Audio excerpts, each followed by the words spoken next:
79페이지. 단항식이 아니라 다항식이에요. 다항식의 덧셈과 뺄셈.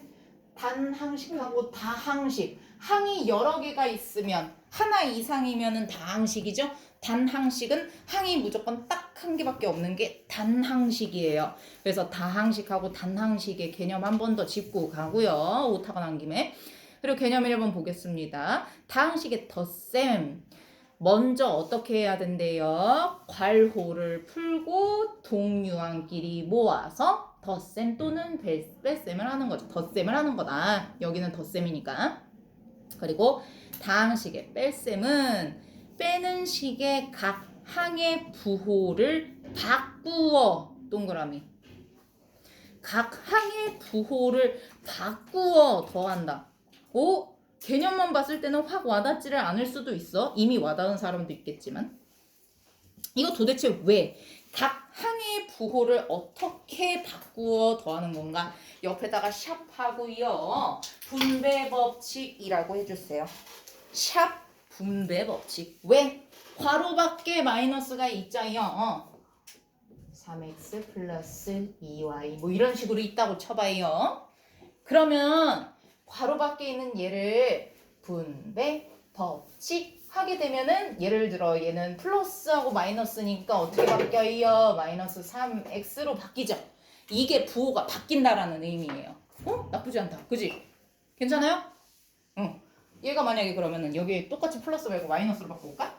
슝 이렇게 돼 있어. 그러면은 뿔 그렇지? 플러스 2y 이렇게 해서 마이너스였던 게 어떻게 됐어? 부호가 바뀌었구나 이런 의미인 거예요. 됐죠? 그래서 부호를 바꾸어 더한다라는 의미가 이런 의미구나라는 걸 아시면 됩니다. 그래서 예시 눈으로 한번 볼까요? 플러스로 되어 있어요. 그러면 플러스로 연결이 되어 있는 거는 분배 법칙을 해도 부호가 바뀌는 영향을 전혀 주지를 않아요. 그래서 어떻게 해주면 돼?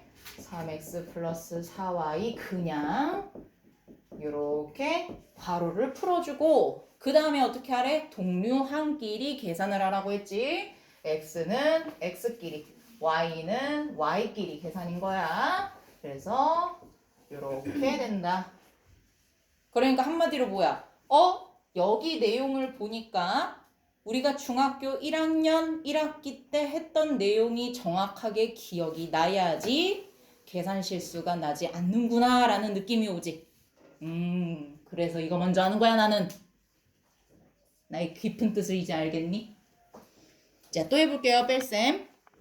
이제 뺄셈입니다. 밖에 있는 거 분배 법칙 하면서 풀어줄게요. 3x 플러스 4y 이제는 마이너스 5x 플러스 2y 그 다음에 동류항끼리 계산합니다. 마이너스 2x 플러스 6y 이렇게 해주시면 됩니다. 물론 자리가 이렇게 바뀌어도 상관이 없어요. 그러니까 뭐하고 똑같아 얘가? 6y 마이너스 2x라고 해도 되기는 해요. 근데 예뻐요? 안 예뻐요? 안 예뻐요. 알파벳 순서대로 자리를 해주는 게 예쁜 거다. 알겠죠? 더 중요한 거는 주의사항에 있는 거야.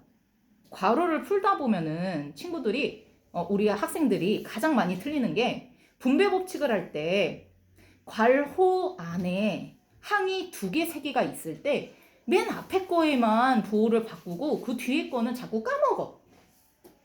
항이 2개면은 둘 다 분배 법칙 해야 되고 항이 3개면은 3개 다 분배 법칙을 해야 되는데 자꾸 그걸 까먹고 가는 거야. 그래서 첫 번째 같은 그런 케이스 얘는 마이너스가 괄호 밖에 있고 5x 마이너스 2y라고 되어 있는데 앞에만 5x에만 부호가 바뀌었지. 그러니까 이러면 안 된다라는 얘기야. 이해됐죠? 그래서 둘 다 분배 법칙을 정확하게 해서 마이너스 5x 플러스 2y로 해줘야 된다라는 겁니다. 요 내용이었어요. 요 내용. 그래서 자꾸 앞에 거만 하지 말고 항이 2개면 2개다. 만약에 3개면은 3개다. 해줘야 된다는 거. 그리고 개념 두 번째입니다.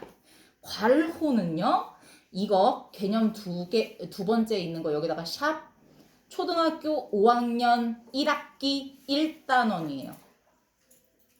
괄호를 누구를 먼저 푸는지에 대해서 배운 게 초등학교 5학년 1학기 1단원에서 우리가 처음으로 배웠습니다.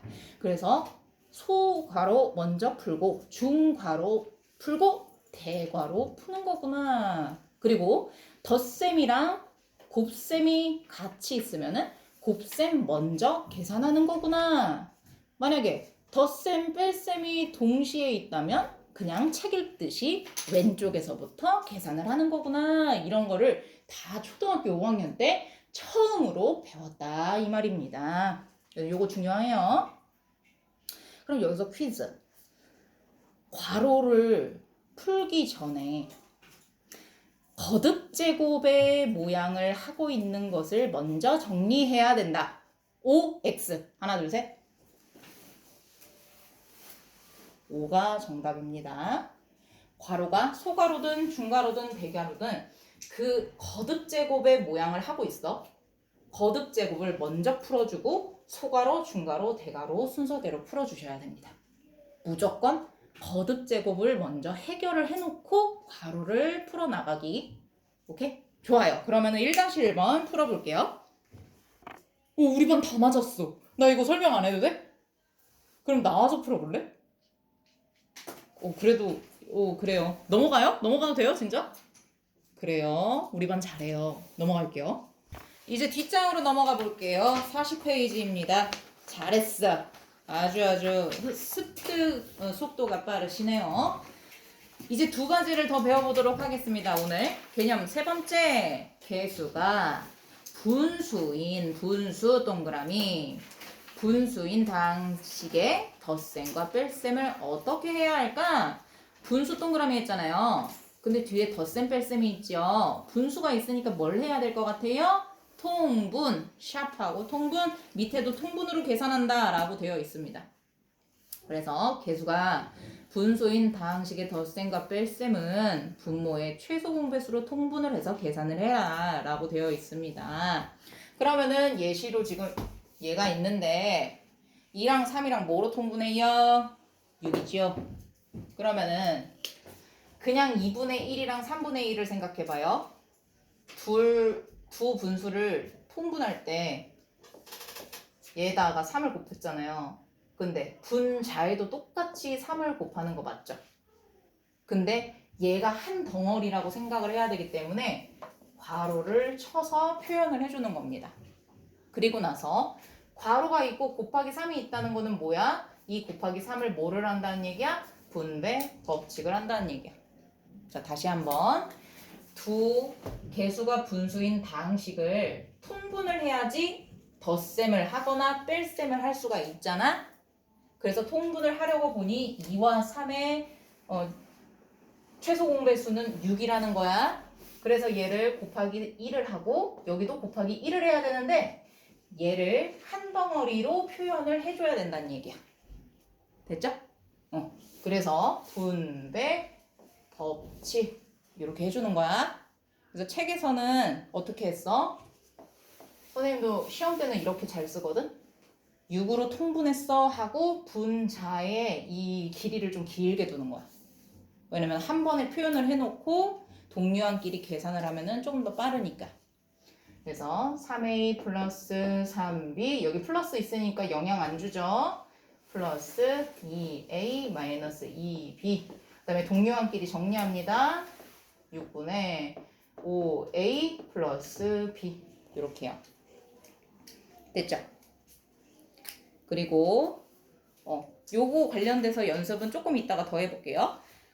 개념 네 번째는요. 2차식의 덧셈과 뺄셈이래요. 2차식. 여러분 2차식, 3차식 이거 기억나요? 누구로 차수를 나타내는 게 뭐야? 문자 위에 거듭제곱의 형태를 가지고 있는 게 차수였어요. 자, 밑과 지수를 처음에 배웠고 문자를 배우면서 문자가 2번, 3번 거듭해서 곱해진 거를 표현하는 게 차수였어요. 그때는 지수하고 차수는 역할은 동일하지만 불려지는 이름이 달랐던 것뿐이었어. 기억나요?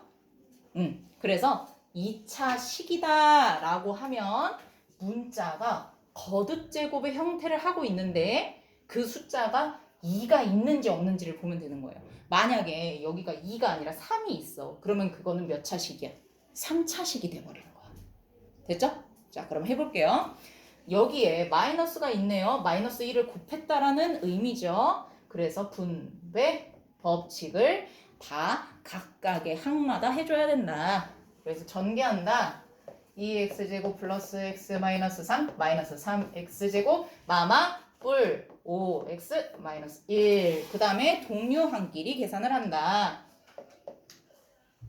요렇게 동류항 마이너스 x제곱 요렇게 동류항 6x 요렇게 동류항 요렇게 됐지요? 그럼 우리 직접 해봅시다. 3-1번이랑 4-1번 렛츠고! 계산 실수 없이 여기까지 잘 풀었다 하신 분들 먼저는 오늘 처음 배웠는데 너무너무 잘하셨습니다. 근데 학교 선생님들마다 뭐라고 이야기를 하냐면 요렇게 항 하나 요렇게 항이 2개잖니? 그래서 약분이 되는 애는 약분을 끝까지 해주렴 이라고 하시는 분들이 계십니다. 그러면은 학교 선생님이 원하는 스타일로 이렇게 해도 되고 위로 올려도 돼. 마이너스 얘하고는 3단으로 2분의 7b라고 정리를 해주셔야 합니다. 됐죠? 그러면 조금 더 여러분 계산을 해야 되는 부분이 있으면 계산을 해주세요.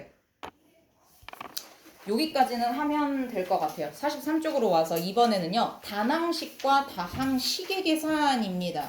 예를 들어서 곱하기로 연결이 되어 있는데 이 한쪽은 항이 하나밖에 없는 거고 여기는 항이 뭐 더하기와 빼기로 해가지고 2개, 3개, 4개 이런 형태를 하고 있는 겁니다. 그러면은 요 단항식이 혼자 있으니 얘를 분배 법칙을 해가지고 먼저 전개를 한 다음에 동류항끼리 뭉쳐주면 된다라는 겁니다. 그래서 여기에서 필요한 단어가 있어요. 전개라는 단어입니다.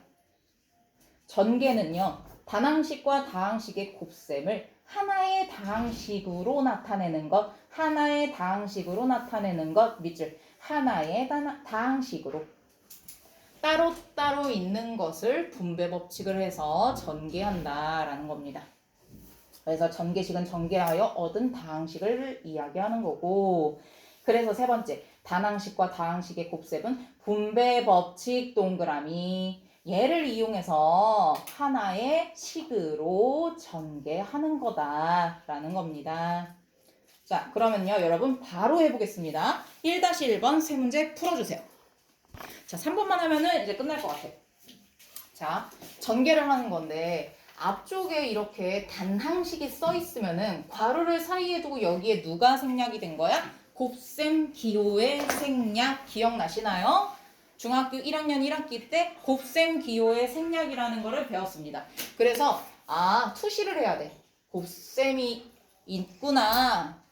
분배 법칙을 해야 되는구나. 이렇게. 근데 얘는 뒤에 곱셈이 되어 있잖아요. 뒤에 있다고 해서 분배 법칙을 안 해? 똑같습니다. 단항식으로 분배 법칙 하면 됩니다. 그래서 플러스 마이너스 마이너스고요. 2는 4입니다. x가 2번 곱해져 있으니까 x가 2번 곱해져 있어 라고 표현. 그리고 마이너스 마이너스니까 마마 뿔이죠.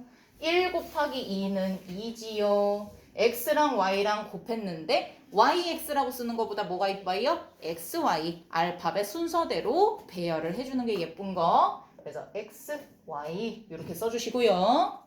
그리고 세 번째 마이너스 3이라는 상수항에다가 마이너스 2x를 곱해지는 거니까 곱해 놓는 거니까 마마 뿔 3이 6x 혼자 이렇게 해주시면 되는 겁니다.